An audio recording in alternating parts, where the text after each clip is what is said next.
bienvenue à cette émission Noir et Blanc. On est ici dans les arènes du Gros du Roi. C'est le 15 août 2014 et on vous propose pour cette semaine un retour en arrière sur toutes les courses que vous n'avez pas vécues, puisque la semaine dernière c'était bien sûr cette course-là qu'on vous donnait en exclusivité et en grand format à la place de Noir et Blanc.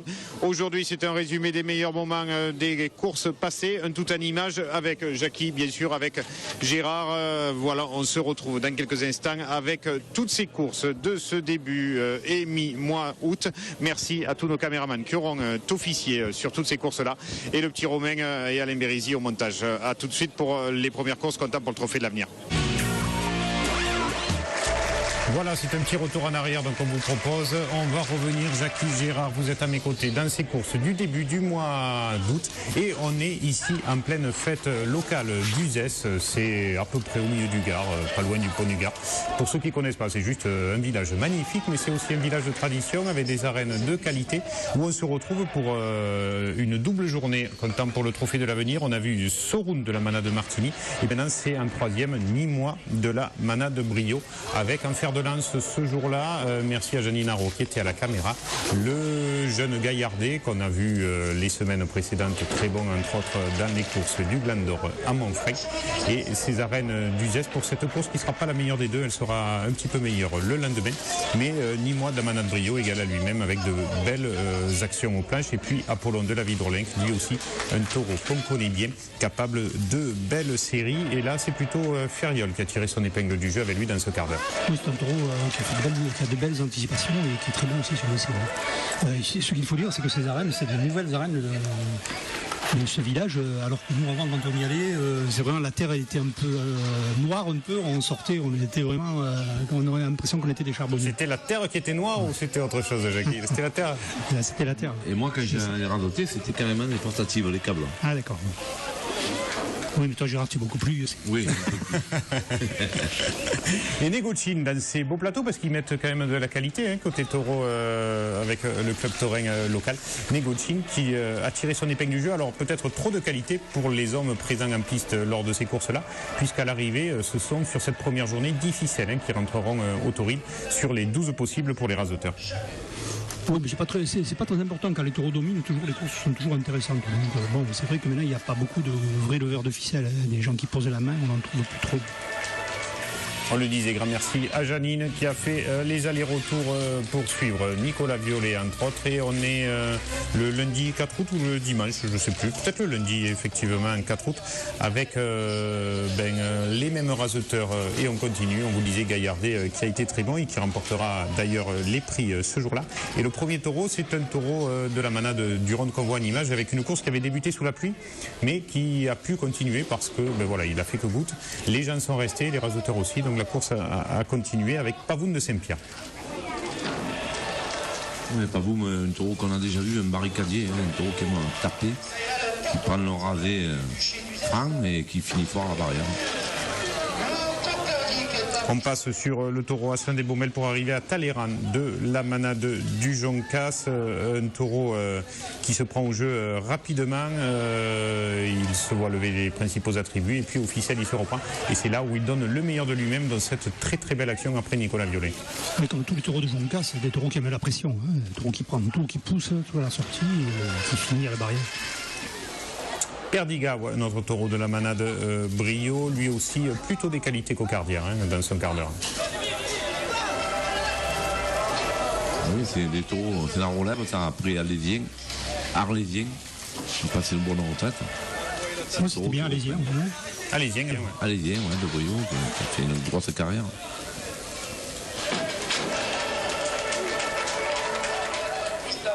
Triton à présent de la Manade Plot, entre autres dans son quart d'heure de jolies actions après Rémi Ibarra, c'est à noter côté droit, un taureau qui a sans doute préféré ce côté droit, surtout dans ses rasés de ce style-là. Et puis on le disait, bravo à Johan Gaillardet et au taureau Perdiga de la Manade Brio.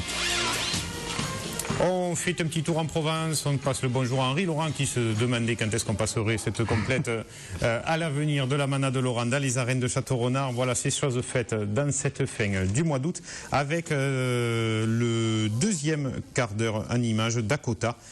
Gérard, vous n'étiez pas là-bas, mais c'était une course où Loïc Ozol a tiré devant côté droit, Smaïnsbiri côté gauche et où il a quand même manqué de raseteurs pour affronter les jeunes Laurent. Oui, tout à fait. Louis qui l'ont appelé en recours pour venir et heureusement il y avait Sbiri et Louis Ozol qui ont tiré la course pratiquement à deux parce qu'on le sait, les blessures, il manquait beaucoup d'hommes. Et des taureaux de Laurent en pleine fougue. Covadis qui rentrera ses glands sur le quart d'heure précédent et là c'est Roméo en image. Covadis on l'a perdu de vue pendant quelques temps là et puis il est revenu et il est très brillant dans toutes ses sorties. C'est l'un de mes préférés, si ce n'est le préféré de cette première génération de la Manade de Laurent et une fois de plus heureusement que Loïc Ozol qui avait expliqué qu'il ne jouait pas le trophée des As cette année, qu'il n'allait que dans les courses où il était invité et vu ce qui se passe en ce moment on peut comprendre son raisonnement au contraire était présent ce jour-là et heureusement ça a été le cas à Vauvert aussi où il a tiré devant sur toutes ces courses à l'avenir où il était engagé. Oui, des courses qui comptent au trophée de l'avenir, elle pourrait aussi bien compter au trophée des As. Voilà. Maintenant... Loïc, c'est un garçon qui est très intelligent et c'est un garçon que chapeau parce que quand il n'est pas engagé, il va pas courir.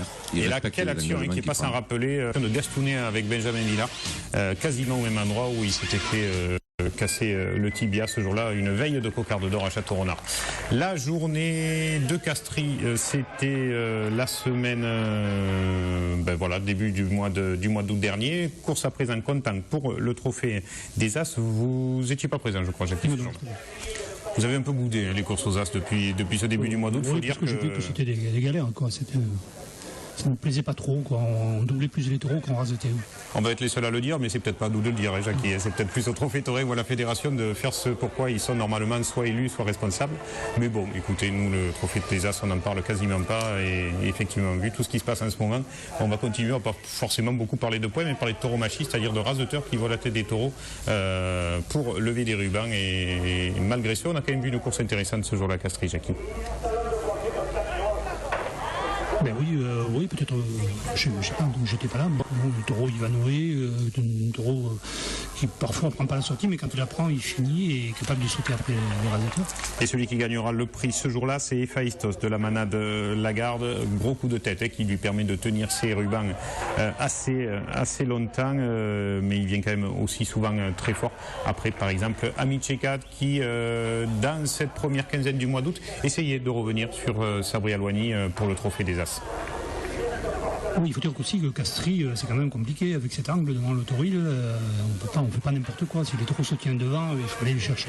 Voilà, cet ancré de petit taureau de Nicolas, qui est toujours brillant en quelques actions, mais qui n'aime pas trop les séries.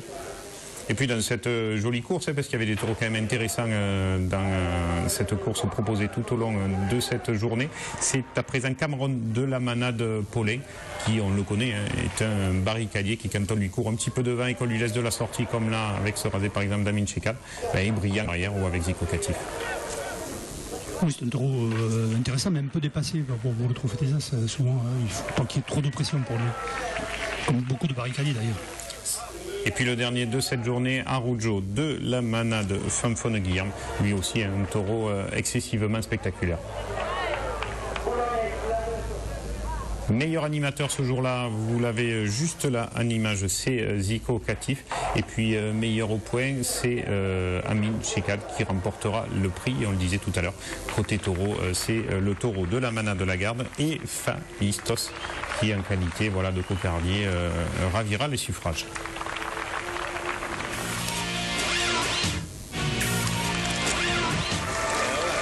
La suite, Gérard, on avait laissé les téléspectateurs au Gland d'Or pour une émission spéciale il y a 15 jours de cela. On les retrouve pour le week-end du Revivre avec la première course, celle du samedi. Oui, c'était le Monbrin et bon, on n'a pas vu la même course qu'on avait vue pour la finale le dimanche, mais on a vu quelques cocardiers qu'on ne connaissait pas, qui ont été très bien, dont un de la Manade d'Idolo qu'on est en train de voir. qui a épaté le public, ses âmes volées. Incroyable. Hein. Ouais, bon, et en plus, un taureau qui sort premier. Non, il était troisième. Troisième, pardon. On a enlevé les deux premiers qui étaient plutôt quelconques. Et bien voilà, pour une malade qui sort pas trop, on a sorti un bon taureau. Et on a vu une équipe de rasoteurs qui radotait toujours dans l'esprit, comme toujours à Montfrain. Jamel Bourgane, toujours avec ses beaux rasés. Il y avait Rémi Guyon et une bonne entrée encore. Oui, beaucoup de monde pour un samedi de revivre de fête. On le voit, hein, les gradins sont très largement garnis. On a vu un très bon taureau, Béché, de la Malade Somade, qui a été, pour mon avis à moi, meilleur qu'Aboquer. Le taureau, la piste lui convenait plus, avec des grosses dames fermées. Comme là, et finition dangereuse. Qui s'en sort très très bien sur cette action. Un taureau qui avait pris le dessus sur les hommes et que dans cette petite piste a dominé les hommes. Mais le raseteur qui s'en est pas laissé compter, qui est retourné et qui l'a raseté. Oui, petit Montessimo. Et à noter Romain Mascarin aussi, qui a couru avec une cuisse un peu handicapée, mais il essaye et il est en train de revenir. Il manque quelques kilos à perdre, bien entendu. Vous êtes déjà dit, comme vous dites, quelques Gérard. Moi, je n'ose pas y dire, une vingtaine, quoi, je dirais. Et puis maintenant, 40 sous, je crois, sur ces images de la manade Saint-Pierre, avant le Duc de Gilet qui clôturait cette journée. Saint-Antoine. Saint-Antoine, pardon. Ouais, 40 tours aussi, qui a un taureau qui a beaucoup frappé. Et très puissant, et une course plaisante. Comme à Montfrain, on assiste toujours à même des taureaux qu'on ne connaît pas trop, qui peuvent s'exprimer. La piste doit être faite pour eux. Et un grand merci à Janine Haro qui était de la partie le samedi et à Alain Bérisy qui était lui de la partie le dimanche avec là encore les gradins quasiment pleins pour cette journée du dimanche du revivre de la fête. Voilà. Là on a gardé tous les taureaux parce que ça a été un tour dessus. Dagobert de Lautier pour commencer. Oui, Dagobert de Lautier qui a été bien aussi comme premier. Et nous sommes avant tout de cueillir aussi un taureau plein de sang. Il faut dire que ce jour-là, il y avait aussi le retour de Joachim Cadenas qui avait été si bon la semaine précédente pour les courses du Gland d'Or du dimanche et du mardi. Oui, et encore que j'ai trouvé Cadenas moins efficace que le dimanche et le mardi. On voyait qu'il traînait la jambe encore. Il a ce problème qui doit se faire opérer dans l'hiver. Et il m'a dit... il est sur une jambe, mais même sur une jambe, il n'est pas mauvais, quoi.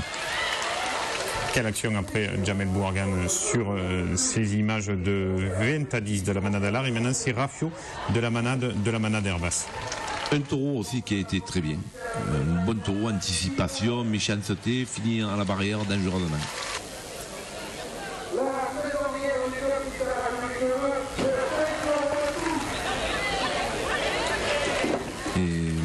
Que cette année, on fait des bonnes entrées à toutes les courses. Roufiane de la manade Lagarde à présent en avant-dernière position, en image en tout cas, de cette course avec le petit solaire omniprésent sur ce quart d'heure-là. Oui, le petit solaire qui est en train de course en course de s'affirmer.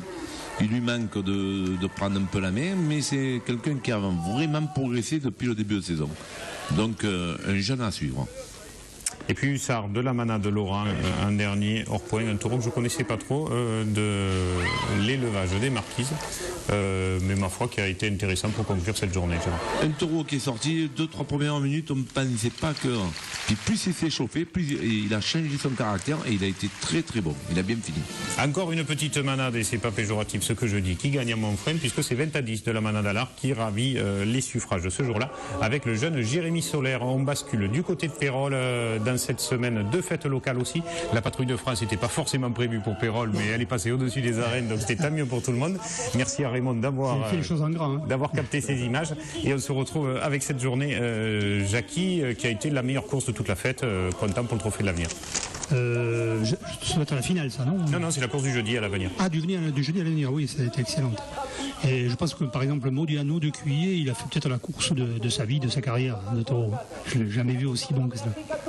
Un taureau qu'on avait vu finalement qu'à la Palme d'Or, et là bien, comme quoi la manière de raseter compte pour la valeur de taureau. La manière aussi, et puis la piste est un peu moins grande aussi pour ce taureau. Mais il avait quand même été, voilà, quand il n'est pas raseté au vire-vire, comme c'était le cas peut-être à la Palme. Bien sûr aussi. Mais c'est un taureau qui a beaucoup de volonté et qui cherche le combat en permanence. On l'entend, il crie, il a envie de combattre. Peut-être qu'il n'a pas trop les moyens de tenir les hommes à distance, mais il fait le maximum. On le voit un quart d'heure qui est allé à masse jusqu'à venir chercher l'homme en fin de quart d'heure comme là. Après, Namin Chekad, très bon. Oui, Namin Chekad qui est venu, qui s'était invité là, à la course et qui a été excellent. Et les points ne comptaient pas aux As pour le coup, puisque c'était une course à l'avenir. Et puis l'autre bon taureau de cette journée, un taureau de la manade Saint-Antoine, c'est Torion. Vous avez vu Gréco, excellent au 15 août du Cours du Roi la semaine dernière. Là, c'est Torion de la manade Saint-Antoine qui a été très très bon. Pareil, très très bon aussi, excellent. Je ne sais pas ce qui s'est passé là, mais tous les taureaux, comme quoi des fois, on ne sait pas pourquoi les taureaux ils font des grandes courses et puis d'autres fois ils passent un peu à travers. Il n'y a pas trop de pagaille, on voit des rasés arrêtés, donc ceci peut-être explique cela aussi. Les taureaux étaient dans un bon jour, l'ensemble des taureaux, ce qui est surprenant. Oh, il a fait de très belles actions et à nombre de reprises à gauche, à droite, contrairement à Gréco qui lui vient simplement à droite. Il y a encore une très très grosse action après Amin Chekad ou bien Mehdi Belgourari qui s'avance dans ce début du mois d'août. Mehdi Belgourari vers l'un de ses premiers trophées puisqu'il gagnera quelques jours après la ficelle d'argent dans les arènes de Pérol. Dernier taureau du jour je crois, c'est avant-dernier, c'est Faro de la manade de Faro Maillan. Oui, qui a été vaillant, qui est un taureau excellent, mais qui a été pris dans les séries comme ça, qui a été bien, mais qui n'a pas fait qui a duré, je sais pas, 7 ou 8 minutes simplement. Tout en étant bien aussi. Et qui a obligé Amin Chekad à changer de basket pour la fin de sa saison avec. Oui, parce qu'il a attrapé la barrière. Et puis le dernier, un taureau Coticha Vari. C'est pas facile à dire, ni pour moi, ni pour Joris Alvarez, mais en tout cas un taureau très très spectaculaire pour terminer de cette manade Chabalier. Pour personne, c'est très difficile à dire, mais ce taureau est excellent. On l'a déjà vu d'ailleurs dans des images. Moi je l'avais vu déjà une fois sur TV Sud. Et un taureau excellent qui finit chaque fois à la barrière. C'est bien si la manade Chabalier arrive à confirmer côté taureau tout le potentiel de l'élevage qu'ils ont côté vache, parce qu'ils ont des vaches exceptionnelles. Alors s'ils arrivent à avoir des taureaux comme ça, capables de créer l'affiche au plus haut niveau, c'est à mieux pour eux. On avait vu déjà de très belles choses et ça s'est terminé par ce taureau excellent, donc une belle journée. Venons-en à la finale de la ficelle d'argent. On le sait depuis le début de la saison, c'est Daniel Siméon qui a repris les arènes de Pérol. Donc il y a beaucoup de nouvelles choses. Un spectacle de qualité. La famille Vinuesa au grand complet pour ce défilé d'ouverture. Régine Pascal. Et également deux parties au champ au début et à la fin de la course. Très belle entrée en matière pour cette finale de la ficelle d'argent. Oui, on l'a vu chanter le gardien de Camargue. Donc ça correspondait bien à cette journée. Premier taureau du jour, Athos de la manade des Baumelles. Oui, un taureau sérieux, un peu dur à raseter, un peu compliqué pour les hommes aussi. Mais comme beaucoup de taureaux des Baumelles aussi. Loubari de la manade de la Galère sort lui en seconde position. Oui, plus facile et plus accessible, et on a vu de très beaux rasés sur ce taureau. Même des raseteurs passés à gauche. Mehdi Belgourari, donc qui joue le trophée, qui rasette à gauche. Il n'a pas été le seul d'ailleurs ce jour-là, mais ça peut. C'est Chekad aussi, c'est à la gauche. Ça peut faire partie du jeu à un moment donné quand les points sont en jeu de passer aussi de l'autre côté. On a vu que Mehdi avait des qualités pour passer à gauche. Il a longé bien rasé, pas mal. Chekad qui était très présent ce jour-là, parce qu'il a totalement moins important de points, mais il a bien raseté aussi, parce que les points ça ne veut pas tout dire. On peut faire beaucoup de points et mal raseter. Mais là, dans l'ambiance, il a été le leader un peu de la course. En tout cas, beaucoup de rythme en ce début de course, pas forcément tout le temps à l'avantage des taureaux, surtout les plus faciles. On voit là Erasme de Cuillet qui met en difficulté Amin Chekad. Daniel Siméon est redescendu au vestiaire à l'entracte et a poussé un petit coup de gueule, je crois. Ouais, parce que les tourneurs couraient peut-être un peu trop après les taureaux, c'est comme ça, mais c'est vrai qu'Erasme a été très bon. Un taureau difficile, compliqué, avec un coup de tête, mais qui finit à la barrière, mais toujours avec sa corde. Et puis en avant-dernier, Chico qui a été bien aussi, qui a peut-être pas fait une des meilleures courses de la saison, de ses meilleures courses de la saison, mais qui a été bien, qui s'est bien comporté. Il y a eu quelques petites absences dans la course, mais rien de très important.